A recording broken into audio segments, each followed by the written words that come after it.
Porque pela graça sois salvos, por meio da fé.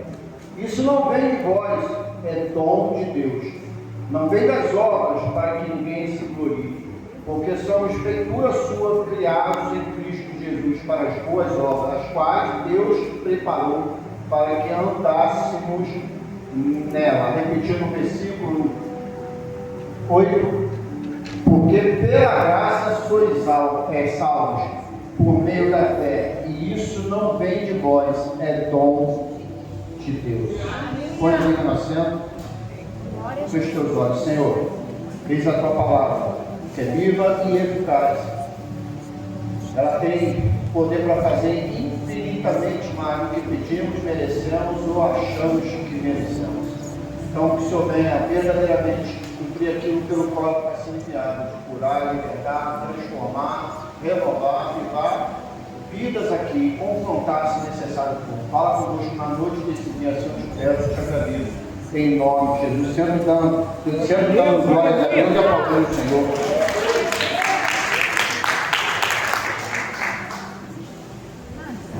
Entenda, quando a gente fala de salvação, poucos entendem isso. Até gente na igreja ainda não entende, não compreende isso como deveria ser compreendido. Deus cria o ser humano, a terra, tudo que nela há, só que o homem agora peca. E ele, através de Adão e Eva, entra o pecado. Através de Adão e Eva, entra a desobediência. Então também entra o quê? A morte, a condenação. Estávamos condenados porque por causa de um homem entrou o pecado no mundo. Não tínhamos direito à salvação. Por mais que fizéssemos obras perfeitas, isso não valia de nada diante de Deus. Aí Deus envia agora o seu único Filho, Jesus Cristo.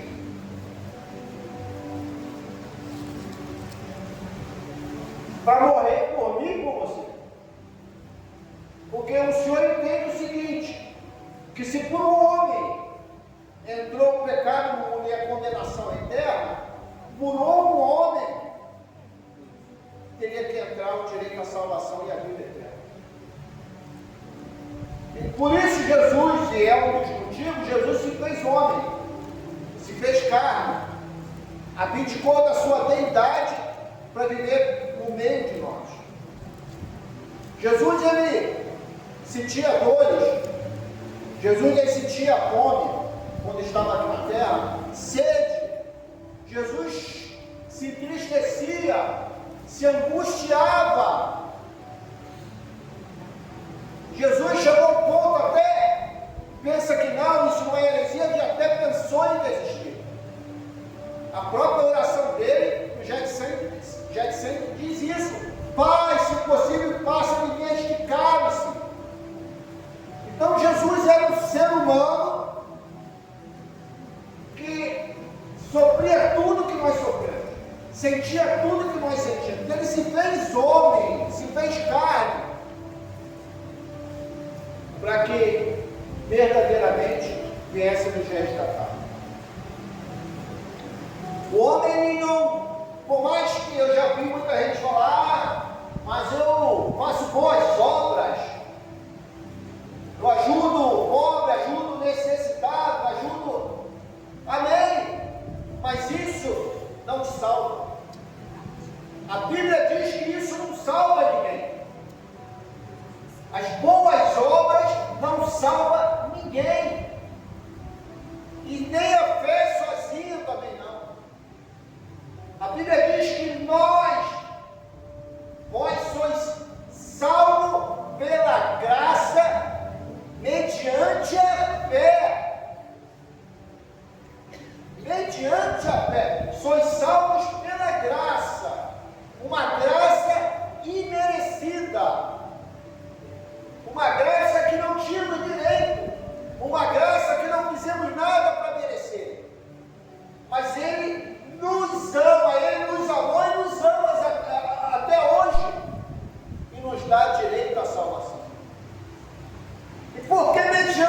fé. Pela graça mediante a fé. Porque pela fé eu tenho que crer e servir a Cristo a tempo e fora de tempo. Amém ou não amém? Glória a Deus por isso. Glória a Deus. Então é pela fé que eu tenho que compreender e aceitar que Jesus é Filho de Deus. Que Ele está voltando para me buscar, para te buscar. Eu tenho que ter a fé me motiva a isso. Porque se você for viver pela lógica, a lógica humana desacredita muita coisa que está escrita na Bíblia. Se você for ler a Bíblia pela lógica humana, muita coisa você não acredita. Por isso que temos que ler a Bíblia pela fé, orientado pelo Espírito Santo. E é pela fé que eu creio que Jesus está voltando para buscar a sua noiva. É pela fé que eu creio que eu, para alcançar a salvação que me foi dada pela graça, eu preciso viver o Evangelho da cruz. Eu preciso estar debaixo do Evangelho da cruz. E como é que eu faço isso? Só se vive o Evangelho da cruz quem vive uma vida de renúncia, de arrependimento. Estão entendendo? Entenda. Precisamos entender que a cruz, ela me conduz para a salvação. É como se fosse a cruz de Cristo. Ela derrubou muros e virou ponte. Está entendendo? A cruz, até então tínhamos um muro que nos separava da salvação. A cruz, ela veio para derrubar o muro e nos transportar para a salvação pela graça. A cruz é a nossa ponte. Mas como que eu alcanço a cruz? Como que eu chego até a cruz? É vivendo uma vida de renúncia. É vivendo uma vida de comprometimento, de envolvimento. Somente isso. Jesus, uma vez, ele diz: olha, aquele que não aborrecer pai, aquele que não aborrecer mãe, aquele que não aborrecer esposa ou marido, filhos, e a si mesmo, esse não pode ser meu discípulo. Em outras palavras, esse não pode me seguir. Então, eu entendo que a minha vida, a minha conduta diante de Cristo em fidelidade vai desagradar muita gente. Não é fácil. Nunca foi, nunca será. E cada vez vai ser pior. Porque está chegando o momento de decisão. Multidões no vale da indecisão. Isso aí está acabando. É o momento de eu decidir se eu quero viver a salvação, a vida eterna pela graça ou a condenação eterna. Ah, pastor, eu não sou muito adepto a acreditar que após a morte tem alguma coisa. Claro que tem. Eu fiz isso uma vez, posso provar isso. Vou te dar uma graça, Márcia. Me diz com o Alex aí. Alex, sentiu a dor? Doeu, né? Porque ela castigou, né? Se você se beliscar, entenda, a impressão que dá é que você está sentindo dor na carne, amém ou não amém? Se você se cortar, você sente dor na carne, amém ou não amém? A dor não é na carne. A dor não é na carne. É na alma. Quem sente a dor é a alma. Prova isso, pastor.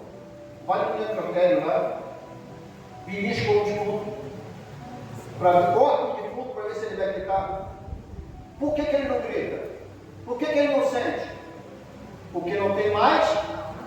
Então, isso aqui é uma matéria que tem data de validade. Uns 70, outros 90, até 100 anos é eterna, não morre. A alma é eterna, ela não morre. Agora, para onde ela vai, eu decido aqui.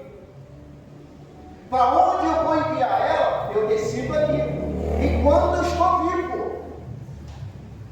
Está entendendo? Enquanto eu estou vivo e respirando, eu decido para onde ela vai. Como que eu decido? Com o meu posicionamento. Então, para mim viver a salvação, eu tenho que alcançar o Evangelho da cruz. Para mim alcançar o Evangelho da cruz, eu tenho que viver uma vida de renúncia, de fé. Sois salvos pela graça, mediante a fé. Então a graça, para me alcançar, eu preciso acreditar que Cristo é Filho de Deus. Agora, pastor, então a graça me alcançou. Espera aí. Eu entendo que quando eu sou alcançado pela graça, eu sou transformado. Aleluia! Glória a Deus! Eu sou transformado. O que eu falava já não falo mais. Aonde eu ia já não vou mais. O que eu gostava já não gosto mais. A graça me alcançou e fez uma mudança radical na minha vida. Se eu bebia, era viciado, já não vicio mais, não bebo mais. Porque eu fui alcançado pela graça. Está entendendo? Então, é isso que eu preciso entender. O Evangelho da cruz é isso. Ser alcançado pela graça causa isso. E Jesus nos dá um exemplo tremendo do que é ser alcançado pela graça.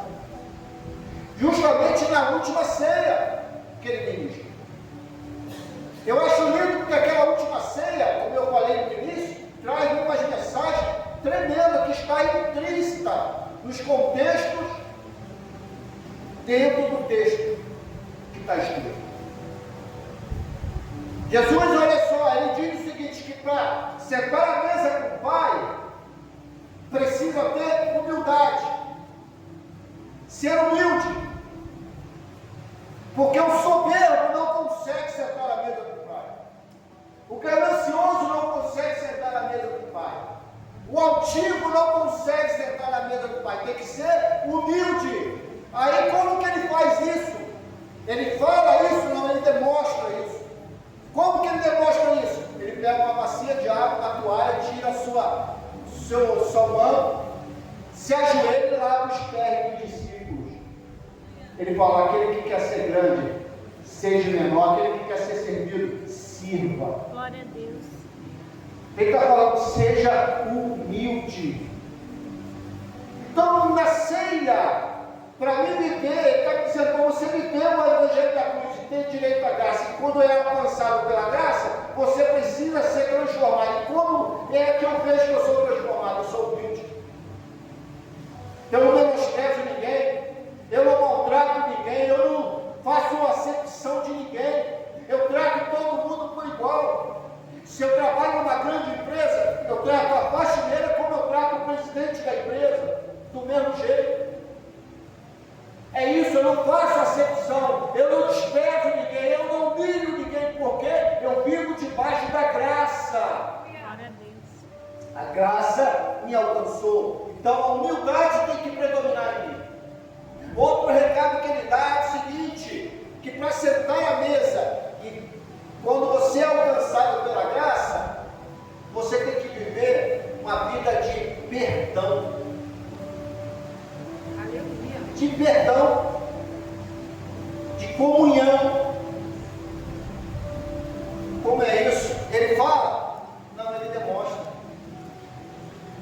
Porque ele sentou na mesa com Pedro, que ele sabia que ia negar, com Judas, que ele sabia que ia vender e trair. Mesmo assim, ele pegou o pão, partiu e deu na mão deles. Pegou o cálice e dividiu com eles, serviu eles. Ele está demonstrando o seguinte, mesmo aquele que vai nos matar, eu perdoo. Eu perdoo. Porque eu preciso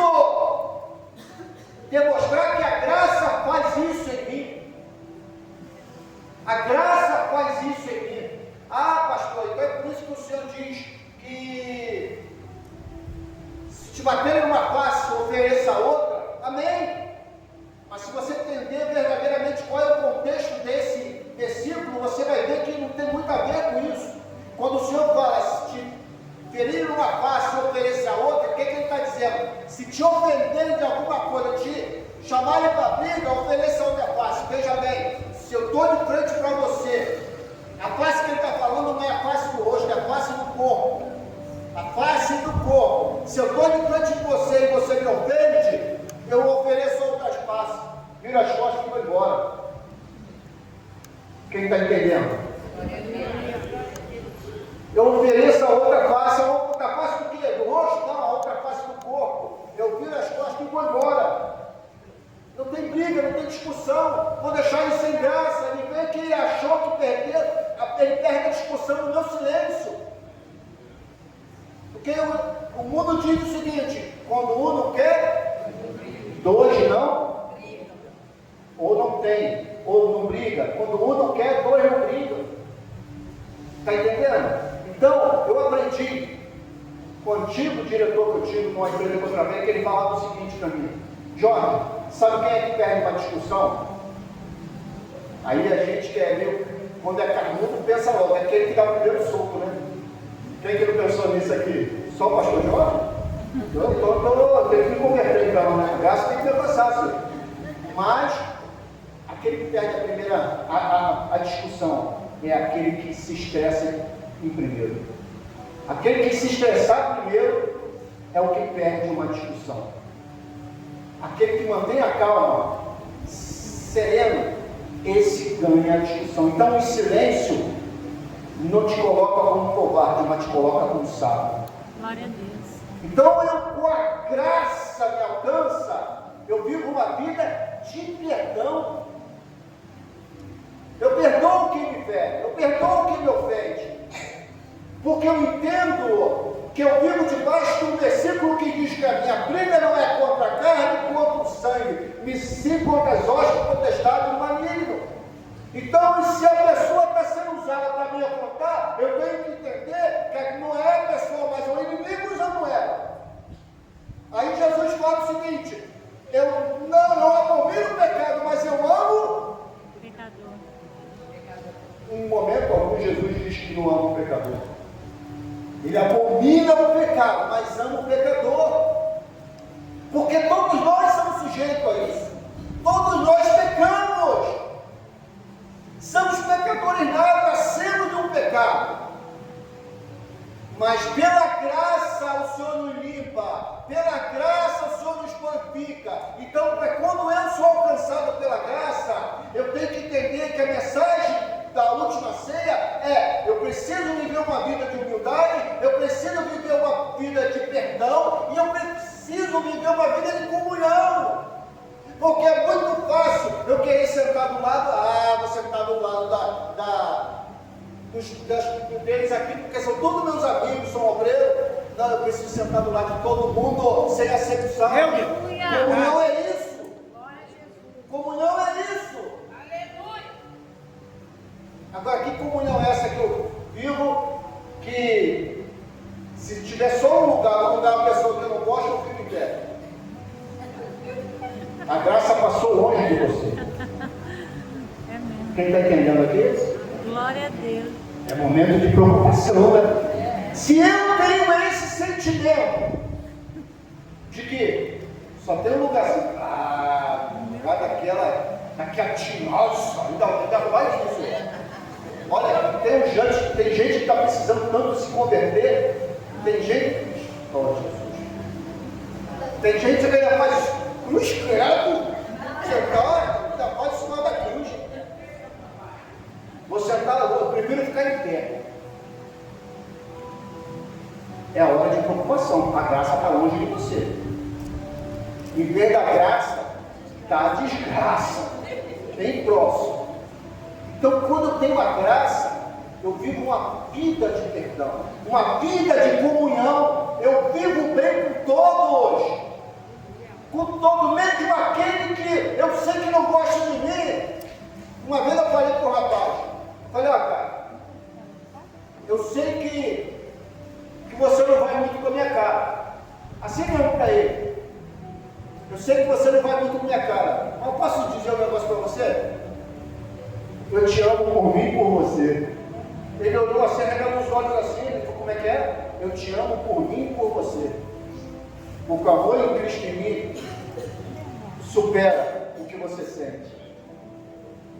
O cara me abraçou chorando. Me abraçou chorando. Me pediu perdão. Sabe o que é isso? É o amor que quebra todo ódio. A palavra branda, a palavra mansa, abranda o furor. Sabe o que é isso? A palavra mansa abranda o furor. Então eu tenho que viver uma vida de comunhão, de perdão. Isso é que é a cruz que está, olha só. Eu preciso a mesa do Senhor. Ela me conduz para uma aliança. Primeiro, para uma aliança. Eu vou abrir aqui rapidinho. 1 Coríntios. Que também nos ensinei que o Senhor Jesus, na noite que veio trair, tomou da graça, partiu e disse: tomai e comei, este é o meu corpo que é partido do corpo. Ele diz o seguinte: que essa é a nova aliança do meu sangue. Então, em primeiro lugar, eu com a graça, sentando à mesa do Cristo, o Senhor está dizendo o seguinte: eu vou viver uma aliança, uma nova aliança. Nós tivemos várias alianças com Deus, e o homem todas elas quebrou. Todas elas foram quebradas pelo ser humano. Deus, em momento algum, quebrou uma aliança conosco. Mas todas elas foram quebradas por nós. E ele mesmo assim, lá, ele fala o seguinte: uma nova aliança eu deixo convosco. Que aliança é essa? De uma vida eterna, de morar na glória, de ter direito à salvação. Glória a Deus. Então a mesa me conduz a uma nova aliança. Jesus, ele fez uma nova aliança comigo e com você. E como que provo isso? Que outrora nós, para pedirmos perdão pelo pecado, dependíamos dos sacerdotes, do sumo sacerdote, sacrifício de ovelha, de bode, de pombo, de o que fosse. Jesus, quando ele entrega a ele a vida dele, está dizendo: eu sou o último sacrifício. Você não precisa mais de sacerdote, porque o véu se rasgou. Agora, você tem que ter que ser o sacrifício. Então, eu é que tenho que ser o sacrifício diante de Jesus. Eu não estou dizendo eu vou pegar uma faca e me matar, cortar meu pescoço, ou o sacrifício, vou derramar meu sangue. Não, é derramar minha vida. Não quero que rasgue mais as suas vestes, mas os vossos corações. É uma vida de aliança. É isso que a ceia me conduz. Outra, eu preciso criar uma humildade, perdão, reconciliação. Uma vida de reconciliação.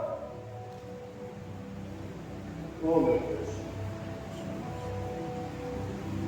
É complicado isso, né? Reconciliação. Jesus está querendo que a gente venha se reconciliar um com o outro. Ah, pastor, mas eu não tenho que nada acontecerá que não. Porque é muito fácil eu abrir a boca e dizer que perdoei. Mas a minha atitude diz totalmente ao contrário. Meu Deus, que perdão é esse? Posso enganar a B, C, mas a D não. Ele sabe, porque ele sonda o meu e o seu coração. Nosso coração é terra que o homem nenhum anda, mas Deus esquadrinha. Sabe o que é isso? Deus esquadrinha. Então eu preciso viver uma vida de reconciliação com o meu irmão, porque uma vez perguntaram para Jesus: mestre, qual é o maior mandamento da lei? Amar a Deus sobre todas as coisas, mas tão grande, olha o que ele fala, tão grande quanto esse, ele coloca praticamente no mesmo patamar, tão grande quanto esse é amar ao próximo como a ti mesmo. Sabe o que Jesus está falando? Você só pode amar a Deus sobre todas as coisas se você tiver condições de amar o teu próximo. Porque se você não ama o teu próximo que você vê, como que você vai me amar que você não vê? compreensão, é ter amor ao próximo, é chorar com o que choram, se alegrar com o que se alegram. Olhe o seu irmão, e eu não estou falando do mundo não, dentro da igreja. Se o irmão conta uma vitória, tem gente que torce a cara. Não é? Por que com ela? Comigo não. Ah, Senhor, eu não aceito isso. Eu estou orando tanto, o Senhor libera para ela, não libera para mim. Dá glória a Deus pela vida da irmã. Glorifica, se alegra. Eu vi um vídeo que eu achei lindo isso. Uma mensagem tremenda, que se espelha muito na vida espiritual. A mãe vai ver o filhinho jogar a bola. E ela procura lá no campo, filhinho pequenininho. Passa na televisão isso. E ela não vê o filho no campo. Daqui a pouco está o filho em cima do muro lá, vibrando com o coleguinha, descalço. E quando o coleguinha faz um gol, ele vibra, se alegra aí. A mãe olhou assim, olhou para o pé dele, ele tinha ficado no colo e prestou o tênisinho dele com o amigo jogar bola. E a alegria dele com o amigo fazendo gol. A mãe se apaixonou pela atitude do filho, para que tu entenda isso. Então a alegria dele com a conquista do amigo foi tão grande, tocou no coração da mãe. E é isso, eu preciso ter isso, me reconciliar com o meu próximo, viver uma vida. E quando eu falo próximo, é próximo mesmo. Que próximo é esse? Ele lá, eu aqui. Entenda, se um dia você pensou ou vier a pensar da seguinte forma: o meu espírito não bate com o espírito dela, cuidado, porque o que está contigo não é espírito de Deus, é do inferno, porque não existe isso diante de Deus. Ou eu tenho o Espírito Santo, ou eu sirvo a Deus, ou eu sirvo a Satanás. Não existe, pastor, que é isso? A Bíblia te dá dois caminhos. Aonde me mostra o terceiro caminho aí? Não existe. Dois caminhos, da bênção e da maldição, da vida e da morte. O diabo criou um muro. O diabo, não foi Deus, criou um muro. Eu estou me decidindo. Estou em cima do muro. Não, o muro foi criado por Satanás, porque ele está tentando te puxar para o lado dele. Dois caminhos, ou bênção ou maldição, vida ou morte. Eu preciso me decidir. Então a bênção me conduz para isso. E a hora está passando.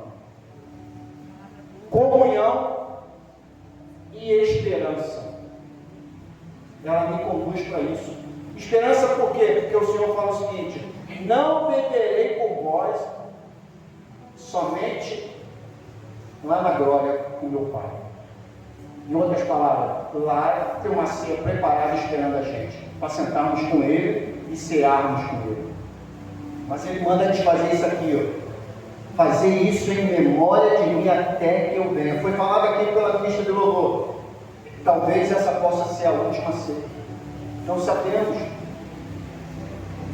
De repente a próxima ceia, podemos estar lá na glória, sentado lá com a igreja. Que maravilha! Jesus está voltando, igreja. A mesa nos conduz a isso. E eu só consigo viver isso se eu estou debaixo da graça. Eu só consigo estar debaixo da graça se eu vivo o Evangelho da cruz. E eu só consigo alcançar o Evangelho da cruz se eu tenho uma vida de compromisso, de comprometimento, de responsabilidade, de santidade diante de Deus. Para encerrar, eu já conto isso aqui há muito tempo já. Eu falo o seguinte: o cristão hoje, certamente tem que viver, vivendo. Não se espante que eu vou falar, mas a gente precisa entender o que eu sou diante de Deus. O que é viver uma vida de sacrifício, de renúncia.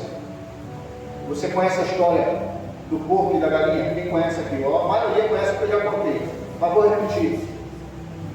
A galinha vive uma vida de envolvimento.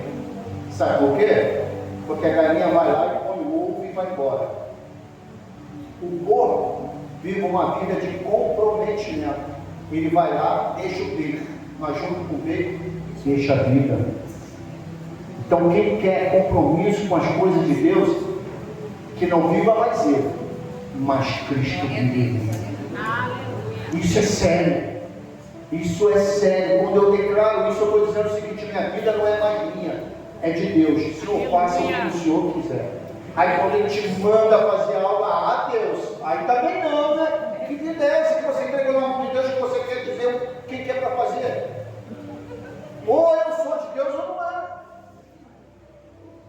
Aí tem gente que quer ser de Deus, não, mas Senhor, eu quero fazer obra missionária. Tá bom, minha filha, eu vou te enviar. Me envia só para lá para o Havaí, lá para os Estados Unidos, para ver se faço umas comprinhas. Me envia. Não, filho, eu vou te enviar lá para a Somália, lá para o Iraque, falar do amor de Cristo, lá para a Coreia do Norte, onde os cristãos são caçados e mortos. Quer ir? Não, Deus, aí não, né? Que evangelho é esse? Que renúncia da vida é essa? Se tua vida é de Cristo, Cristo faz dela o que Ele quer. E nem sempre os propósitos de Deus vai te alegrar, vai causar dores, ferimentos, mas vai te conduzir à graça, e a graça é a salvação. Amém? Levanta a palma do Senhor.